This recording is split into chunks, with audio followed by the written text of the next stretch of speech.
ফেনী এক বেগম খালেদা জিয়ার স্মৃতি বিজড়িত ফেনী। আজকে এই সংসদে দাঁড়িয়ে প্রথমে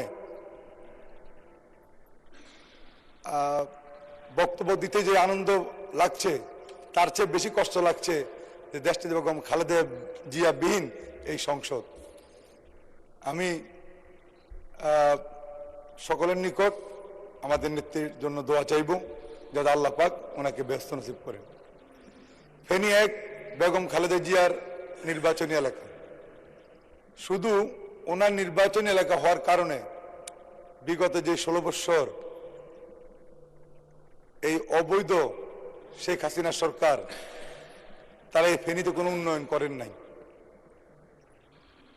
ফেনীর একটি সড়ক, যে সড়কটির নাম ছিল বেগম খালেদা জিয়া সড়ক, শুধু ওনার নাম হওয়ার কারণে এই 16 বৎসরের রাস্তায় কোনো কাজ করা হয়নি। আমি সেখানে বারবার গিয়েছি, দেখেছি, এবং নিজেদের উদ্যোগে আমরা নেমে নির্বাচনের আগেই সেখানে মানুষের চলাচলের জন্য আমরা কাজ করেছি। আমি আজকে এই সংসদে আমাদের প্রধানমন্ত্রীর দৃষ্টি আকর্ষণ করে বলতে চাই যে আপনি ফেনীর দিকে একটু নজর দিবেন। যেহেতু বেগম খালেদা জিয়া নির্বাচনী এলাকা ছিল বিদায়ী এই এলাকার কোনো উন্নয়ন কর্মকাণ্ড হয় নাই। আমরা চাই